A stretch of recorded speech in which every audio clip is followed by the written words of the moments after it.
Claudius is among the more famous Roman emperors, immortalized through famous feats such as ordering the conquest of Britain, as well as modern retellings of his story, like I, Claudius.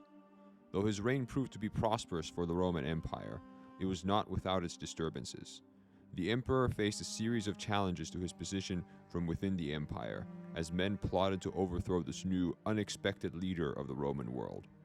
One such plot took place within just a single year of his elevation to the imperial purple, and for a moment threatened to plunge Italy itself into civil war.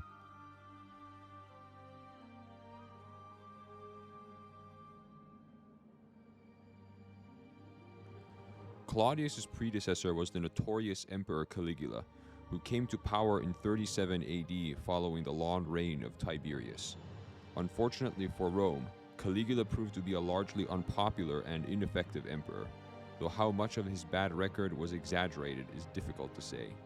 What is clear is that Caligula's grip on power gradually slipped, until in 41 AD he was assassinated in a palace conspiracy headed by disaffected Roman senators and members of the Praetorian Guard. It was during this political tumult that Claudius unexpectedly became Rome's fourth emperor. Born in 10 BC at the city of Lugdunum in Gaul, Claudius was utterly undistinguished in Rome, and none anticipated he would turn out to be more than an insignificant backdrop. He was kept in the shadows of public life by his family, until in 37 AD his nephew Caligula half-jokingly made him one of the two consuls for the year. Although Claudius was a well-learned and cultured man who wrote several books in his lifetime, he appeared to have no real capacity for leadership. When Caligula was assassinated, Claudius went into hiding at an apartment known as the Hermaeum in the imperial palace, trembling behind a curtain. The conspirators had planned to put to death the entire imperial family, and a spate of executions followed. When the Praetorians discovered Claudius, it seemed like the last of the Julio-Claudian line would also meet his end.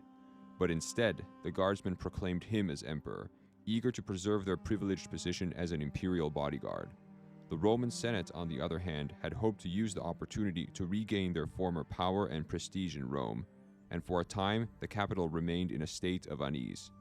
But having the support of the Praetorians, and with the common people showing no interest in abandoning imperial rule, the Senate was forced to back down, and thus Claudius became the new leader of the Roman Empire.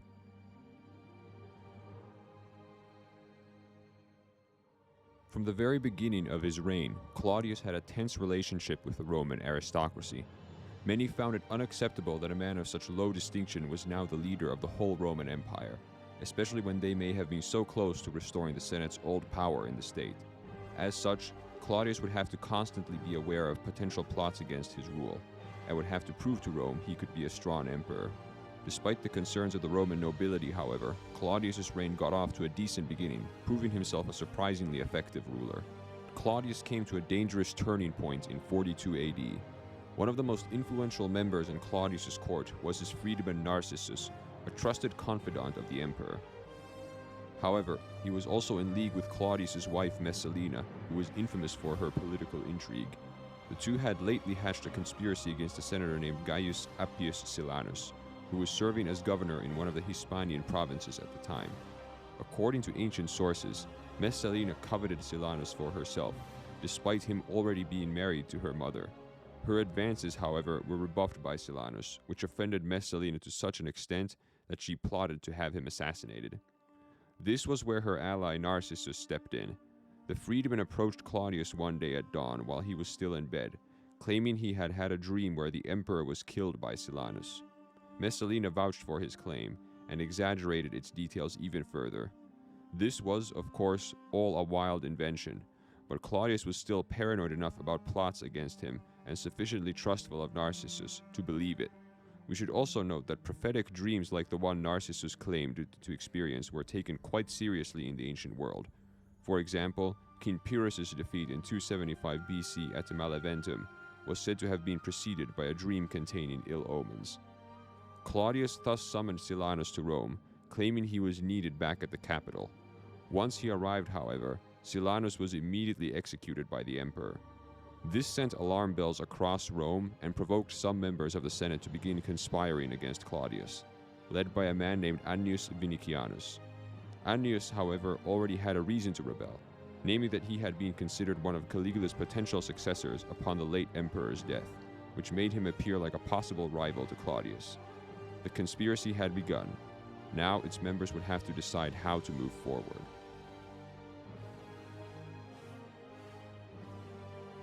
Although Annius had some support from the aristocracy and the political advantage of striking against Claudius when his popularity wasn't as high, he still faced a serious problem. He had no army. Claudius still had the loyalty of the Praetorian Guard, who watched the imperial palace constantly, and without a comparable military force at hand, Annius had little with which to rival the emperor. Thus, he approached Furius Camillus Scribonianus for assistance.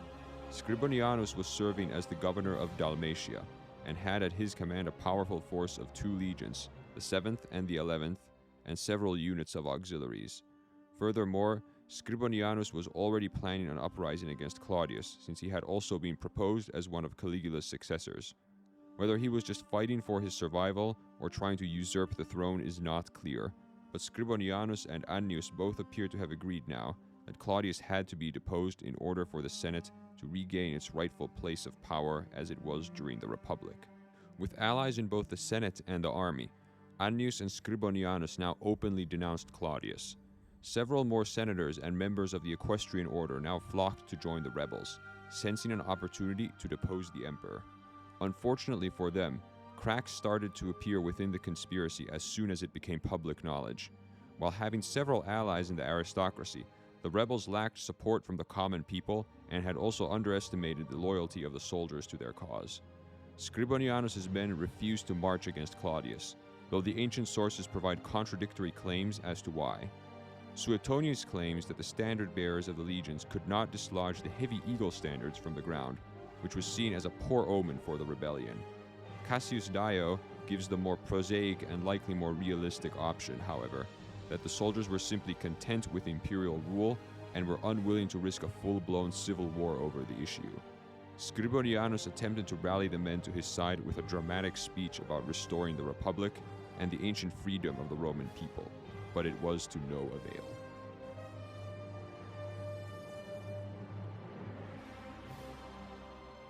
The conspirators had overreached, and the revolt collapsed as soon as it had begun. First, Scribonianus fled his own troops to the island of Issa, where he took his own life. Back at Rome, Claudius received news of the failed uprising at Dalmatia just in time, since the pressure from the rebels had been enough to make the emperor seriously consider abdicating the throne in favor of Annius. But realizing they had no backing among the army, Claudius recovered his courage and pushed back. Several of the conspirators were arrested and brought before him and the year's consuls in person. Many were executed, including one of Rome's praetors, while Annius and some others committed suicide. A number of the slaves and freedmen in service of the conspirators also took the opportunity to rise up, leading to yet more deaths. Some of these ended up being quite gruesome, as Claudius allowed the conspirators to be tortured to death, including senators and equestrians. Some of the conspirators, however, were able to survive through bribes or the intervention of Messalina and Narcissus. In addition, the sons of the conspirators were granted immunity by Claudius, as well as gifts of money, no doubt to mitigate the threat of another coup like this in the future. Claudius also made sure to reward the army in Dalmatia. After all, it was their loyalty that had effectively ensured the rebellion would fail, and that he would be able to keep his throne. He made a point to reward the 2 legions the most, who were granted the honorary titles of Claudia and Pia Fidelis, as a sign of the emperor's own favor. Claudius had survived his first trial by fire as emperor. Though this would not be the end of threats to his reign from home, he never faced an uprising of similar scale again. In the years that followed, Claudius would prove to be an effective ruler, ensuring the empire's provinces prospered and even expanding her territorial gains, most famously with a huge invasion of Britain in 43 AD. Claudius would die in 54 AD, leaving behind an enlarged and strong empire for his successors. Thank you for watching.